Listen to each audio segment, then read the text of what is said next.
如果说你到了一个蛋壳新从化区，或者野狗比人多哦，那个草比人高的地方，好，这个我讲一下。大家调侃从化区很常那边讲什么什么草比人高嘛，对不对？其实不能这样，因为从化区反正就一个空地啊，你要是草比人高你会被罚。就说什么草太高，它会长东西，长什么？长蛇对，所以蛇伤人就很不好。养地是这样，为什么很多地人家宁愿就把它弄水泥空开，它不放生长草这样，因为长草要打你要定期请人去打，不然蛇会跑进去，然后在里面下蛇蛋或是干嘛那要到时候伤人有人受伤被蛇咬，那算你的。四大出租关键投资客都抢着买的好物件，这样找。先说结论，四个关键第一，好管理；第二，好整理装潢第三，好地段；第四，好便宜那具备这四好，就会是自产眼中的好房子。嗨，我是买房阿元，订阅买房阿元，我先祝你老了有房也有钱。我们上一支影片聊了自产的房子要怎么挑选如果你还没看过的话，可以看一下。那今天我想跟你讨论该怎么挑选出好出租的物件这是我们来讲出租的物件。出租的物件会有几个标准第一，好管理，最好是不要管理不用管理都没事的那种。第二，好装潢就是格局能不动就不动我们只做简单的整理就可以拉高租金。第三，好地段，也就是地段好对出租的帮助，我想这个不用解释第四是好便宜最好是全社区时下的路最便宜的房子这样的租金投报率才会比较高。那接下来我们就一一来了解一下什么是好管理我个人认为跟我自己的经验，什么房子最好管理？三房三房，因为三房啊就是一个家庭来住。我知道有什么没有啊，几个学生也会来租三房或什么，然后他们也是搞得什么寒暑假来问我说可不可以不要收什么有没的，那你就不要租嘛。一般来说会去看三房的就是一个家庭为单位来入住，所以里面要么就是有男人跟女人，可能还带个小孩，不然就男人跟男人，现在多元成家那更好。我跟你说，那所以有男人在就会发生什么事情，那个基本的修缮他自己都会去处理。只有那些专业的东西，比方说要碰到水要碰到电那比较麻烦那真的要来找师傅看的，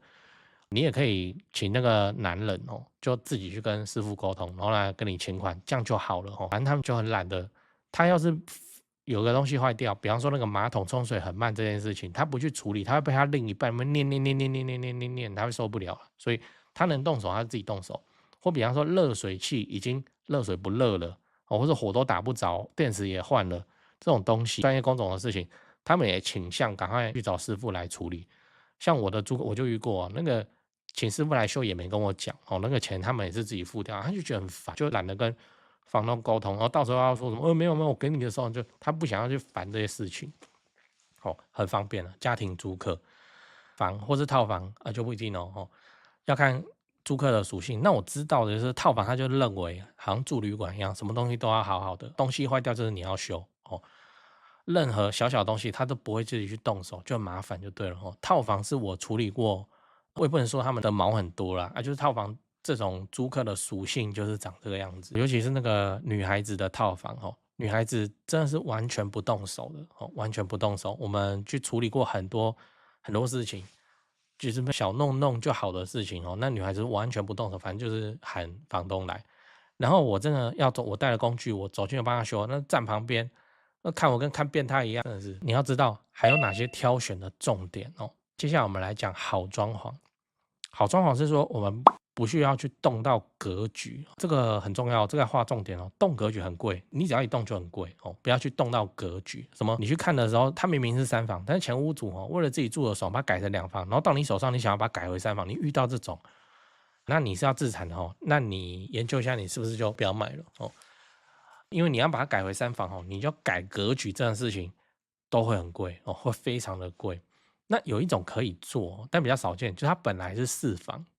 那被以前的屋主改成什么大三房。那他在卖的时候，他真的以为自己手上的是三房，只是坪数比较大，所以他是卖三房的价钱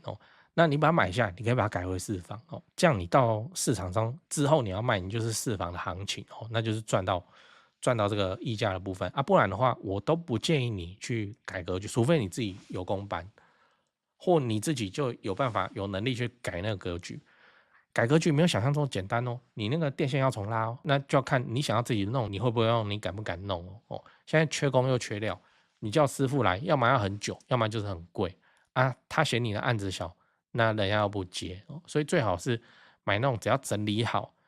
就可以出租的房子。第3点是好地段哦，地段是这样，就我们要选的地点，你都要做长期自产出租嘛，那应该附近就要很多人潮或交通很方便哦，你就不用担忧你会租不出去。所以你反观一些从化区哦，附近什么产业什么的通通都没有，但它有房子哦，那种房子啊，你先问说，那我要租给谁哦？你有一个明确清晰的答案，那就可以考虑。如果说你到了一个蛋壳新从化区，或者野狗比人多哦，那个草比人高的地方，好，这个我讲一下。大家调侃从化区很常那边讲什么什么草比人高嘛，对不对？其实不能这样，因为从化区反正就一个空地啊，你要是草比人高你会被罚。就说什么草太高，它会长东西，长什么？长蛇对，所以蛇伤人就很不好。养地是这样，为什么很多地人家宁愿就把它弄水泥空开，他也不放生长草这样，因为长草要打你要定期请人去打，不然蛇会跑进去，然后在里面下蛇蛋或是干嘛那要到时候伤人有人受伤被蛇咬，那算你的。所以在从化区是应该是看不到所谓的草比人高这件事情好，我们回来就是你也不要想说，因为你怕租不出去，你就租个超便宜然后都不筛选房客，只要租出去就好，这样就会有那个 logo 收购的人来跟你租这个房子，然后可能就不是正当的用途，他们可能做机房的，或者什么有的没的，做招待所的里面摆德州扑克赌桌的就是这样。最后你要知道，买的便宜最重要最后我们来讲好便宜。便宜这件事情是这几点里面重要性仅次于地段的。你只有买到好地段的便宜房子，才会有足够的空间获利的空间。那买便宜这件事情又可以拆成2个角度。第一个就是说，你买的时候是社区最便宜的房子，确实是社区里最便宜的房子，那这样你就不会输你不用管未来房市怎样，你都很难输啊。对啊，天塌下来了，房价崩下来，有那个同社区实价登录比你高的帮你顶着，所以你看自住的时候不喜欢的那些缺点因为房价便宜，现在看起来都真香真可爱，都变成优点了。例如说10楼，例如说面中庭，例如说车道正上方或例如说有漏水避癌这些都是你自住看了都不会喜欢，但是这些都是你可以去杀价的地方反正你是要自产，你只要有能力把那个漏水避癌修复好以后，你可以杀很多钱的。那第2个买便宜是你买的时候头期款要拿的少，也就是我们说的首购贷款80%按照我们前面的操作你夫妻应该会有各有一个80%的席位，一间用在自住，一间用在自产的话，还可以发动80%来买这间房子。那上面的条件都符合如果这间房子你明明有贷款80%的资格可以用，可是这间房子它屋主开太高了，银行建价跟不上，变成说不能贷款80%，那我跟你讲，就直接放生，就不要买因为你这样拿更多的钱来轧那个头期款，未来下一手也会发生你同样的情况，你会很不好卖，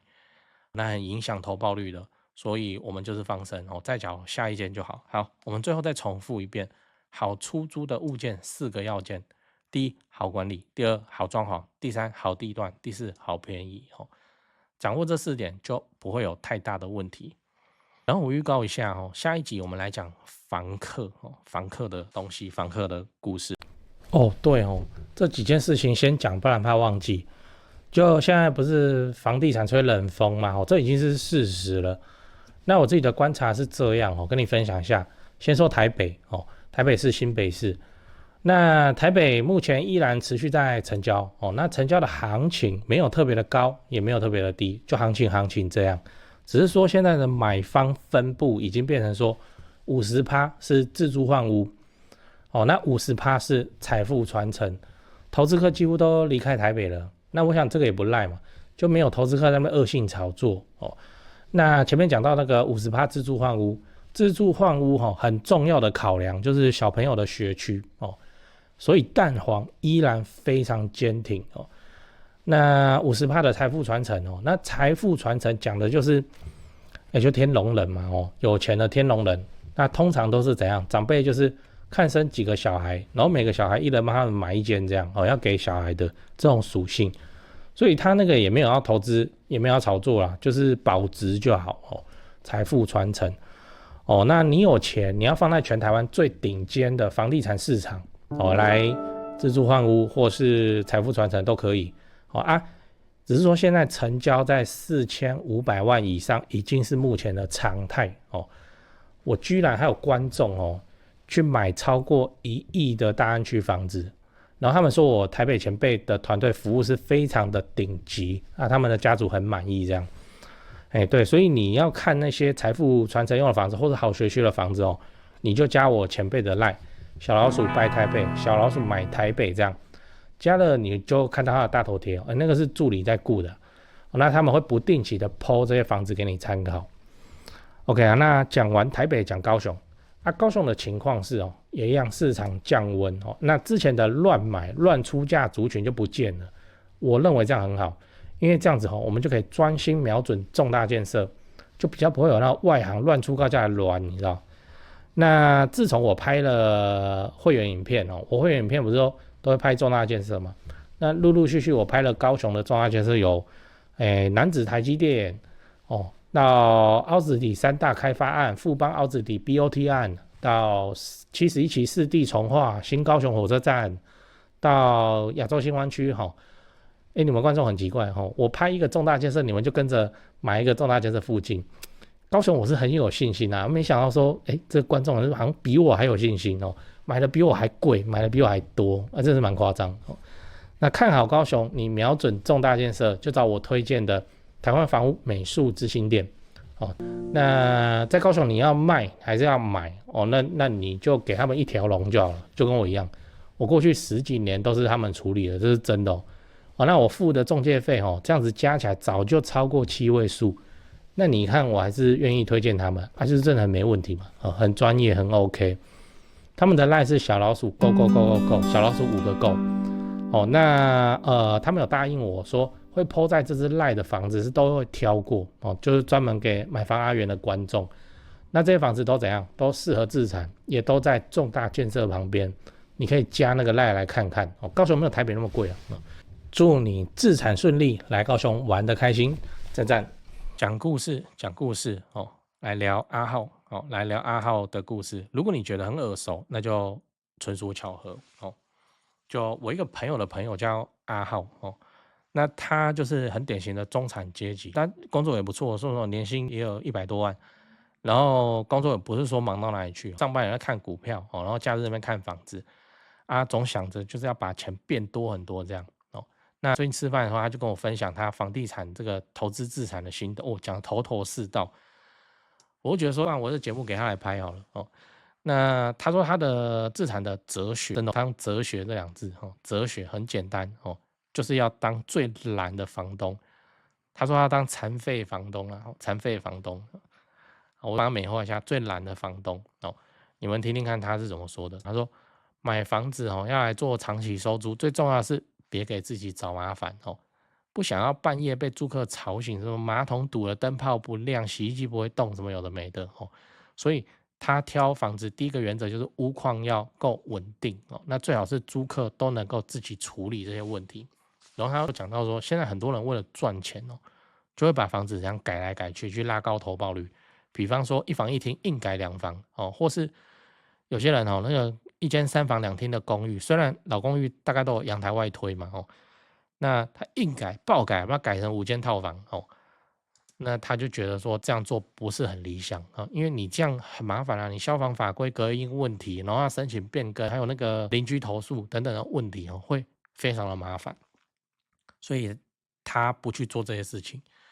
那他第2个原则就说格局能不动就不动省钱又省心，这就呼应我前面讲的嘛。你要改格局那个打瓷砖那个锤子一下去就是大钱那能不动就不动。那你看到一间格局已经就必定要去做修改才会比较好的，你就跳过你不想花那个钱你就跳过。那讲到地段的时候他也很有心得在讨论地段，他就说租房子给别人最重要的就是地段，房子再豪华地段不好那也很难出租，不然租金也不高。租客最在乎的东西就是几个，第一个交通方便然后生活机能跟治安。那交通方面指的是就是离租客上班很近。那以台北、双北来说，他可能没办法说他在信义区上班，他租信义区哦，他可能就是租蓝线，反正就是交通方便背后的意义。这个我说明一下哦，我自己的看法跟那个他是雷同的，就是说都在租房子，会租哪里？离公司近，哦，离公司近，你不会说你在信义区上班，然后你房子住在淡水，很难会出现这个情况哦。如果你在信义区上班，然后你住淡水，那间房子很可能是你买的哦。以租来说，我们大概都是会抓说，租客就是要离公司近，离公司近的地方太贵，比方说信义区的套房、电梯套房很贵，那就是看沿线有没有机会哦，就这样，不会出现什么你自产在淡水哦，结果你的租客是在信义区上班，这种很诡异的，如果有都是极少数的情况，也不会出现什么你在内湖科学园区哦。你的租客在内湖科学园区上班哦，可是他把他的租屋处他给他放在什么新店安坑哦，就是他一通勤直接快要2个小时的这种情况。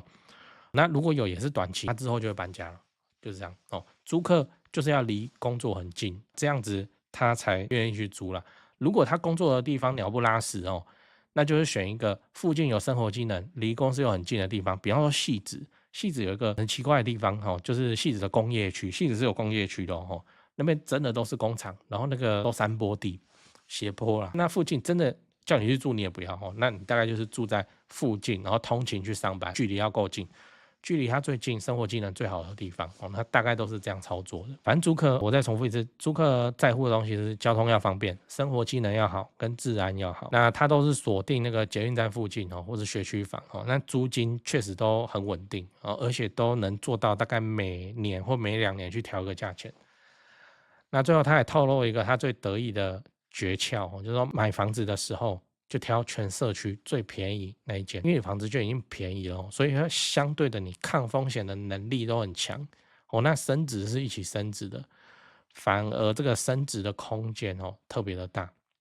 那别人都去买贵的，同个社区里头贵的，比方说高楼层有景观啊，哦，那整个社区就这样水涨船高，他的房子啊就便宜房子什么低楼层面中，他就蹭到他的水涨船高了哦。所以真的是照他的讲法，就是又省钱哦，增值的空间又大。那我听完他的理论，我也觉得说，这个平常看起来不太正经，工作也不怎么认真的家伙，好像也有几分道理这样哦。虽然他的想法蛮投机啦，但不得不说，这个想要当残废房东哦，又想要赚大钱的做法，很多人都这样哦，很多人都这样念头，只是没有像他一认识那边吃火锅那边表达的。如果我叫他上节目，他就不敢这样讲了哦。那就认识私下再聊，残废房东。嘿呀、又想赚大钱哦，又想要不忙，那确实很多都有这种想法哦。那我今天就跟你分享了我这个朋友的朋友，他这个残废房东的风格，你参考看看。